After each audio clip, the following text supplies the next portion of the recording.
from now. I want to introduce Comedy.hk's guest of the week, American funny man Ryan Stout. How you doing? Good to see you. I'm good. Thanks for having me. Let's talk about serious comedy. Let's talk about you. It's all about you. Welcome to Hong Kong. First visit. First visit. I've got to let you have the floor and just say, what do you reckon? Well, I mean, we ran around yesterday and we checked out the Symphony of Lights at night. We checked out the inflatable duck.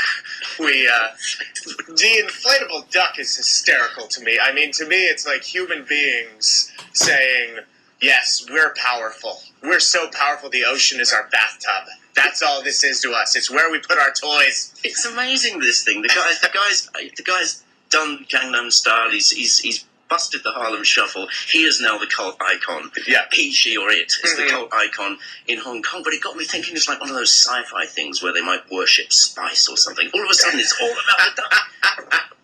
This is Asia's World City. Yeah. And we're on the ferry, and people are pointing like, "Oh, there's the duck's butt. Look at the duck bits sticking out there." And I'm like, "It's a toy, everybody. It's a 6-story toy." I think as a comic, you have to be a bit of an anthropologist or certainly an observer of life. And when you see people's behaviour like this, it must, I don't know, scratch your head. Well, I mean, it's when you're a comic, it's fun. Because I think when you're an anthropologist, you have to say why and try to find a reason and trace things back. Whereas when you're a comic, you get to go, wait, we're being stupid, everybody. We're all in this together on this planet, and we are wasting some time here and there. What are we looking for with icons? I mean, it's like Hello Kitty was the icon here. Thankfully, that doesn't seem to be the case anymore. But yeah. It was almost like, and the iPhone now, one of our engineers described it as an altar that you hold before you, and you're almost bowing. Well, I think everybody is looking for community more and more, and I think especially, I think as more and more people are coming out and saying things like, I'm an atheist, saying things like, I don't go to church, as more and more people, as religion kind of goes away more, I think people are looking to connect on some level, and they're going, well, maybe technology, maybe this event, maybe that event. So there is something in us that needs to feel like we perhaps look up to something or we belong to something. I think belong to something. I think we're creatures of community. And I think we like that. I know for me, when I stay alone a lot, like if I'm in my apartment in Los Angeles and I'm working on a script or like just working on jokes and I'm not going out and seeing people and I'm not going out or even if I do a show and I'm in front of a lot of people, but they go home and then I go back to my hotel room alone, I know that I can get depressed after, 2-3 months of doing that, and I can be like, why do I not feel good about life? Oh, because I haven't been around people. Oh, I should go be around people that I like to be around. Oh, that's good. There's got to be, there's often a sad story or a reality check for somebody who's the clown, who's the funny person, yay, they're always on. Yeah. And people scratch their heads when you're not on. Right. And I say, well, that's only one aspect of my personality. I mean, you're not always one thing or the other. Yeah. I mean, if somebody's happy, that doesn't necessarily mean they can never be depressed. I'm like, that dude's the happiest guy I know, but his dog just passed away. Yeah, he's allowed to be sad, everybody. Absolutely. I can't just throw it in his face like, no, you're the happy guy. That's who you are. You've obviously thought about this a lot. I mean, can I ask you, what did you study? I studied, I went to university for creative writing. And so it was kind of, the big question was, what's the best way to tell a story? Great. And there's no good answer to that. Everybody tells stories in different ways, so it's an evolving thing, and it's always changing. And so you're a storytelling comic. That's your kind of shtick. You know what? I'm more of a joke teller, actually, because when I studied creative writing, I really kind of clung to poetry a little bit, and it's my philosophy that a joke is really just a poem. A poem, you try to get an idea across in as few words as possible.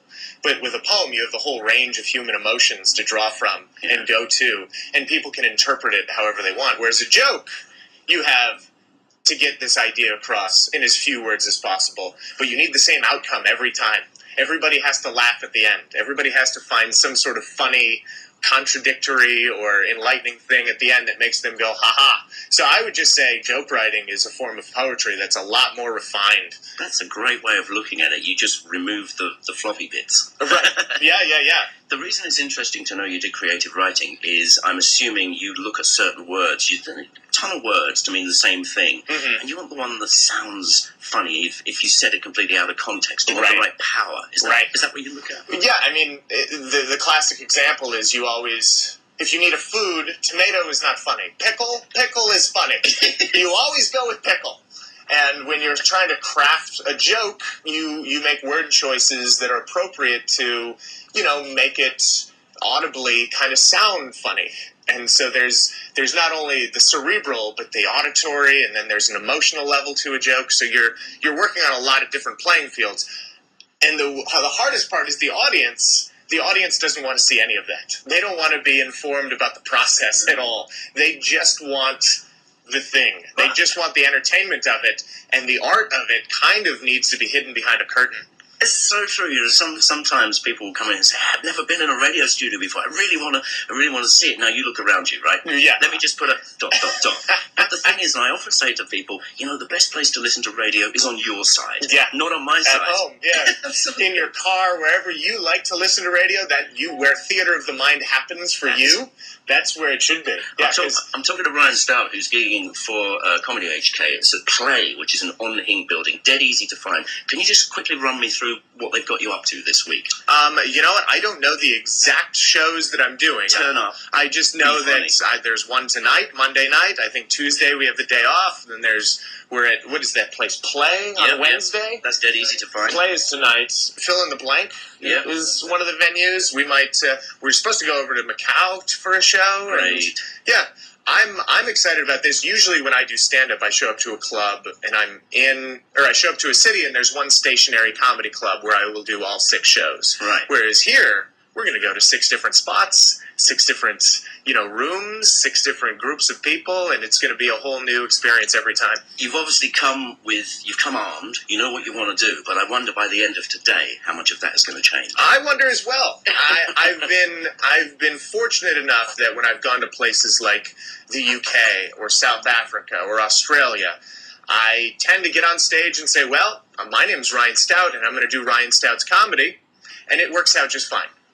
I don't have to adjust. I don't really have to change anything. I will say I was in Glasgow, Scotland, and I did have to speed up a little bit. Well, running away from them, you mean? No, they wanted a little faster. They wanted punchier. They wanted harder. Okay. And then when I go over to Edinburgh, they have to slow it down a bit, and it's a little more relaxed.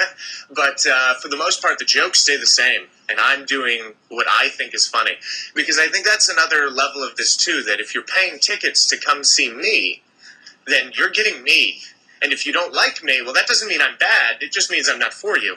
And that's kind of an angle that I will be pushing throughout the whole show, because I'll do a lot of different types of jokes. Yeah. I'll do a pun, I'll do a one-liner, I'll do something clean, something dirty, something smart, something stupid. And you may not like all of it. But by the end of the show, you might realize, oh, you know what? I do like a few dirty jokes. I thought I was a person that only liked clean comedy, but no, he had some very funny, dirty things in there. That makes a lot of sense, that you gauge it. You're your own barometer as you go. Yeah. Okay, let's just check this out. I've got it in front of me. So Play tonight. I thought that was the title of what you were going to do, but no, Play in On-Hing building. You've got Brew House, which is a cool joint, and it's got that basement I didn't know even existed. Funky basement, that's at 8 o'clock. You've got Portal in Macau on Thursday. Friday is Backstage, which I think you'll enjoy a lot. Yeah. And La Meridienne, that's Cyberport, right? Yep. Okay, well, you've got a full week. Just check them out. Just look for comedy.hk and look for Ryan Stout. We just had an interesting chat before we walked in here, and you got me thinking, talking about, low-budget gigs, etc., etc. Mm-hmm. Comedy is free. Comedy Itself. yes, you can find it on your own. I mean, arguably poetry is free. Arguably music is free. But it's one of the great joys in life. Yeah. That you can do for zero budget.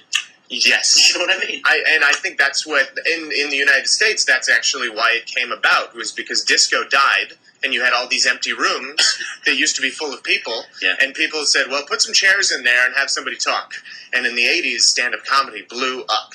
It was the biggest thing out there because there were all these venues doing it. Who did it? Who really? I mean, we can all rattle off a bunch of American comics. Yeah. Some dark to bitter to extremely happy to silly, whatever. Yeah. For you, who did it? I think George Carlin did it for me the first time I heard him. Because he was talking about things in a very logical way as opposed to a personal way.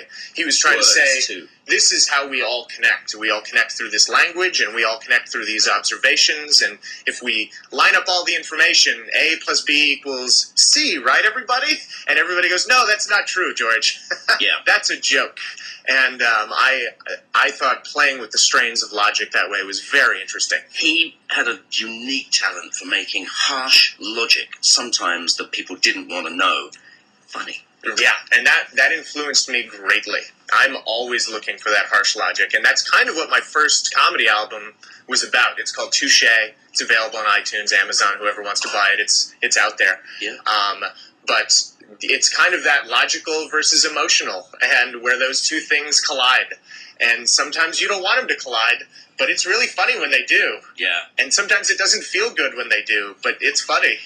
Great. I'm looking through, you've got a page on Wikipedia, I don't know if you wrote it or somebody else did, a ton of TV credits, ton of festivals, competitions, etc., etc.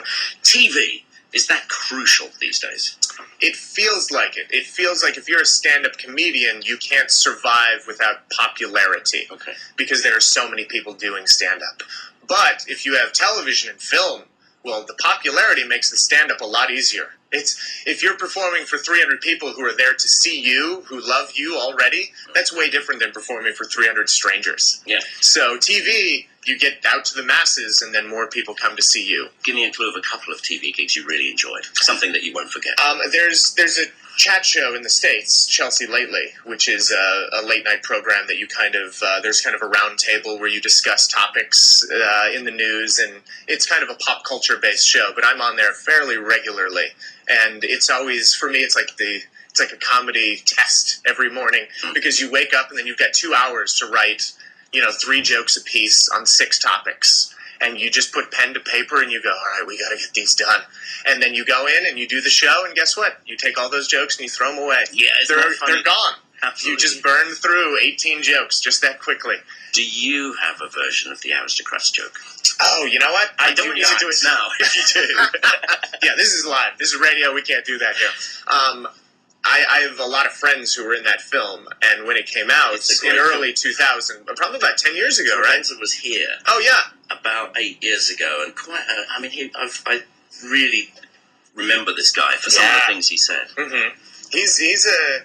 I remember working with Paul soon after the movie came out, and he's always been, there are different types of comedians. Some consider this an art, and some consider it just entertainment. And he's definitely an artist about it, and he definitely wants to get up and not only say funny things, but mean them and hopefully have an effect on the audience. The worst thing is, I think, being told, okay, you're on air, be funny. Oh, yeah. It's always best to get the dark side of comics when you're on live radio, the suicides and all that kind of stuff. If you want me to be funny, come to the show. Exactly. All right, man, we're nearly out of time. Where do we find you online? What should we look at? Any recommendations? Definitely go to youtube.com/Ryan Stout. Check out a few videos, and if you don't like what I do, then you probably shouldn't come to the show. Okay. If you like what I do, then yes, please come out. There will be more of that. And of course on iTunes, look up Ryan Stout and you can watch, I think one of my specials that I filmed in the States, and you can get my album and, just get a feel for me, and go to RyanStout.com. And from RyanStout.com, you can get everywhere on the internet to ever find anything I've ever done. Fantastic. You've got it sussed out. You've got your diary full. That's brilliant. The energy is very obvious. So what's coming up later in the year? Later in the year, I'll do the Just for Laughs Comedy Festival in Montreal. It's the biggest comedy festival in the world. I was fortunate enough to be there in 2008, and I'll be there again this year. Mm-hmm. And just more touring, and every time I get to go someplace new, I'm always thrilled. So I'm looking forward to I'm focused on this week right now. Fantastic. Ryan Stout is doing Hong Kong and Macau this week. Pleasure to meet you, man. Thank you You too. much. Thank you.